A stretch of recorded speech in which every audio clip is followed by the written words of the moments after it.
Assalamualaikum warahmatullahi wabarakatuh. Halo teman-teman, di video kali ini coba kita bahas strategi investasi saham di bursa ya setelah lebaran ya teman-teman ya. Nah, ini kita dapat kabar rupiah jeblok ke 17.000 per dolar imbas perang dagang memanas ya. Jadi memang kondisi bursa saham sekarang sedang tidak baik-baik saja teman-teman ya. Ekonomi global juga nggak baik-baik saja, dan sepertinya krisis akan segera terjadi teman-teman, terutama di Amerika, dan nanti juga akan merembet kemana-mana juga ya. Jadi kalau teman-teman baru investasi di saham ya, itu harus berhati-hati, dan kalau bisa jangan jangan masuk di sembarang saham ya. Jadi kita harus benar-benar pertimbangkan ya, memilih saham itu yang bagus, walaupun tetap ada kemungkinan ya saham yang bagus itu harganya turun, itu tetap ada kemungkinan. Seperti krisis COVID kemarin tahun 2020, saham-saham yang bagus itu kok terkoreksi dalam juga teman-teman ya. Ya BCA, BRI, Mandiri, BNI itu Big Bang. Kemudian saham-saham sektor komoditas ya, batubara, United Tractor, kemudian ITMG, Hexa, PTBA, Adro ya, yang sekarang mungkin jadinya ADI, itu terkoreksi cukup dalam. Nah, memang ketika terjadi perang dagang ya teman-teman, kita harus mewaspadai bahwa perang dagang itu biasanya akan dilanjutkan dengan ketegangan-ketegangan yang lainnya ya, termasuk mungkin perang beneran itu ya. Jadi ini hanya pemula aja, hanya awal perang dagang itu, karena memang ya mungkin nggak ada ini lagi ya, strategi yang lain lagi yang bisa dimainkan oleh Amerika ya untuk menaikkan ekonominya. Jadi mungkin langkah-langkah seperti ini akan membuat ekonomi terutama negara-negara yang berkembang itu akan berat teman-teman, termasuk Indonesia ya, karena Indonesia itu ketergantungan ekspornya itu cukup besar ya di Amerika ya. Kecuali kalau pemerintah membuat langkah-langkah yang mungkin agak harus cepat gitu ya, untuk mengantisipasi dampak dari kebijakan Trump ya, yang ini ya. Coba ini kita baca dulu ya. Di Jumat hingga pukul 20.53 ya, NDF yang diperdagangkan di pasar luar negeri ambrol ke level 17.000. Kebijakan tarif impor yang diterapkan Presiden Trump melemahkan nilai tukar rupiah. Trump diketahui mengumumkan kebijakan tarif resiprokal. Jadi nanti produk non migas Indonesia itu dikenakan tarif sebesar 32% ya. Membuat nilai rupiah kembali mengalami tekanan. Perang dagang ini bisa membuat mata rupiah kembali melemah. Dan kemungkinan bisa juga sampai 20.000 teman-teman ya. Jadi teman-teman tetap inilah ya, hold dulu lah cash ya. Kalau yang punya cash itu hold dulu. Jangan buru-buru masuk.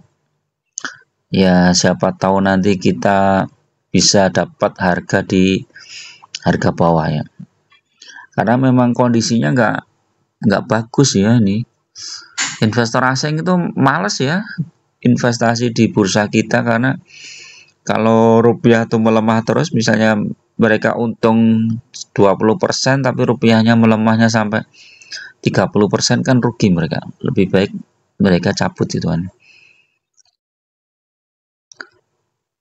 Sementara Kementerian Perdagangan Cina menyampaikan batasan ekspor jumlah komoditas ke AS seperti samarium, gadolinium, terbium. Nah ini udah mulai saling membalas ya. Gak tahu ya Indonesia bisa membalas apa ya, atau mungkin perusahaan-perusahaan Amerika yang ada di Indonesia ya, seperti Freeport itu juga ya, diakuisisi sekalian aja.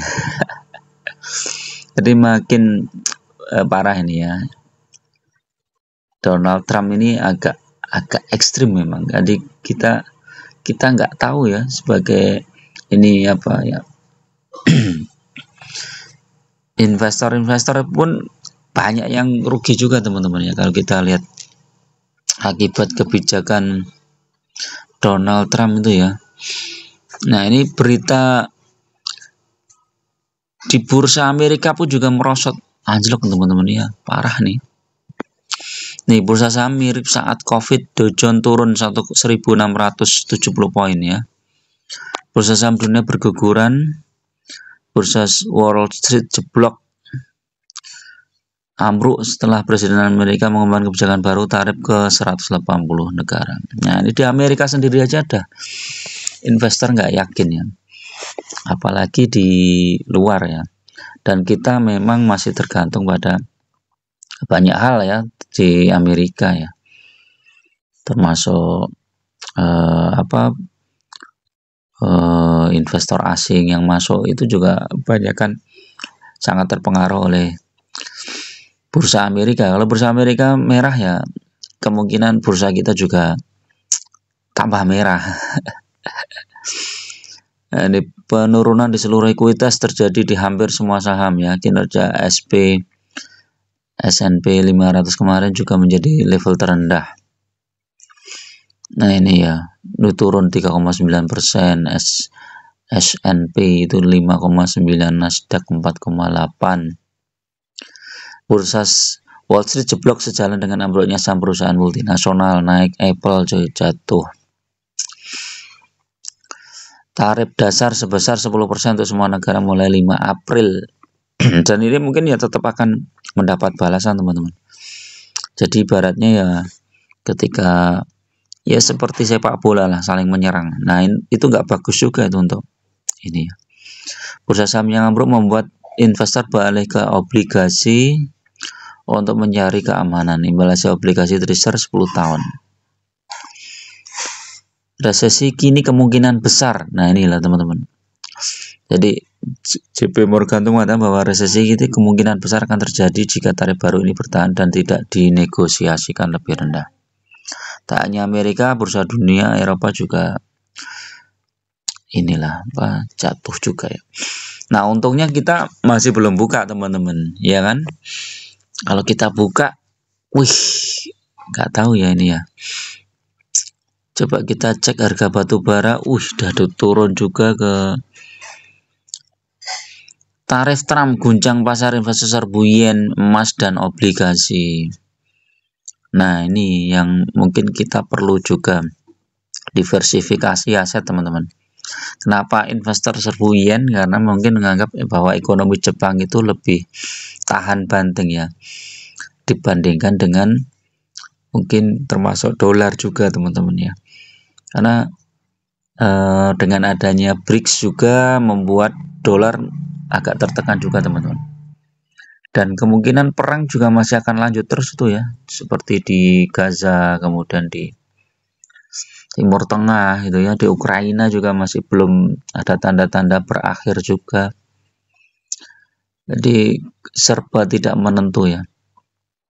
Nah, kalau teman-teman mau mengalihkan sebagian investasinya bisa itu membeli obligasi atau emas, atau ini beli yen nih kalau mau beli yen.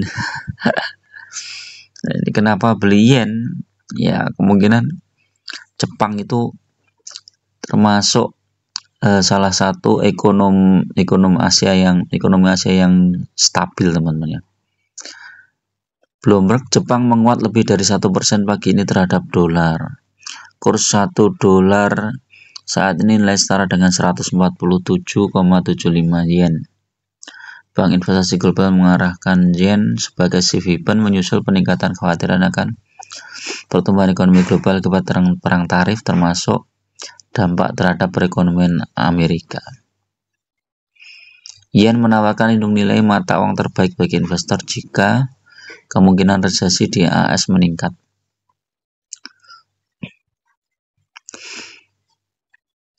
Obligasi juga menarik. Obligasi itu sekarang berapa ya? Oh, ini obligasi yen ya. Obligasi pemerintah Australia 3,5, Korea Selatan. Harga emas spot melesat. Wah, ini harga emas lah naik lagi ya, coba. Harga emas naik berapa ini? 4 April.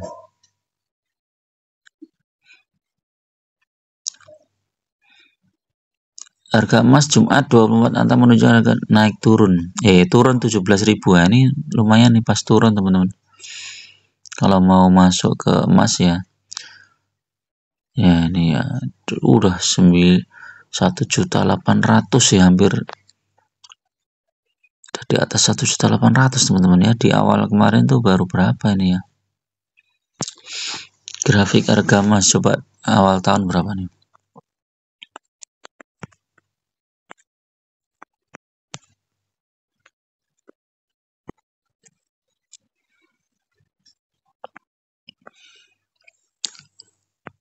Oh, saya biasanya pakai gold price ya, gold price Indonesia. Nah, ini teman-teman. Melesat ya 10 tahun. Tahun 2015 itu cuma 450-an teman-teman. Sekarang udah 1.800.000 lah nggak salah ya. Hampir 1.800.000 lah, 1.750.000. Di awal-awal tahun kemarin itu 1.200.000-an ya, udah naik cukup tinggi ya. Nah, ini kinerjanya emas seperti ini ya. Jadi tetap ya tenang teman-teman, tenang. Kalau teman-teman pegang saham-saham yang fundamentalnya bagus itu tenang. Cuman memang kita harus tetap ada plan A, plan B teman-teman ya. Jadi jangan sampai kita ada berita kita cuek gitu juga payah juga kita, nanti akan kalau sahamnya turun semua kan juga pusing juga ya. Nah, ini incar aja nih saham-saham yang bagus dan koreksinya dalam itu ya. Nah, ini seperti AAD ini kan udah koreksi dalam nih. Ini siap-siap aja kalau dia turun lagi, sikat ini teman-teman. AAD TMG ini isunya mau bagi dividen, jadi kemungkinan masih cukup kuat ya nih TMG. Tapi nggak menutup kemungkinan juga dia akan terkoreksi teman-teman. Karena ketika indeks global itu merah itu biasanya banyak trader-trader yang take profit ya, atau cut loss ya, daripada mereka menanggung kerugian yang lebih besar ya. Tapi kalau yang investor jangka panjang ya dia diam aja, tenang aja, dia ambil lagi nanti di harga bawah ya. BTPA ini juga mau bagi dividen. Dia udah naik cukup tinggi ya, nanti kemungkinan koreksi dia mungkin sekitar 2.300 2.200 ya kalau koreksi ya. Habis itu mantul lagi paling. Kalau prediksi saya kemungkinan di pembukaan besok itu ya, hari Selasa ya, merah itu teman-teman, merah dulu. Jadi kalau mau masuk tunggu dulu nanti pantulan ya, mungkin beberapa saat setelah turun biasanya nanti sudah mulai ada perlawanan. Nah, ini teman-teman mulai masuk ya. Apalagi kalau isu bagi dividen cukup besar gitu, udah kita tenang aja lah. Oke ya, itu dulu teman-teman untuk review saham pagi ini. Mudah-mudahan bermanfaat. Tetap gunakan data dan fakta dalam berinvestasi. Jangan terjebak di saham-saham gorengan ya. Lebih baik fokus di saham-saham yang fundamental bagus dan syukur-syukur bagi dividen yang cukup besar. Terima kasih bagi teman-teman yang mau gabung di grup ya. Silahkan klik gabung, biayanya murah aja untuk traktir kopi. Teman-teman nanti bisa request saham, bisa juga bedah portofolio. Terima kasih. Assalamualaikum warahmatullahi wabarakatuh.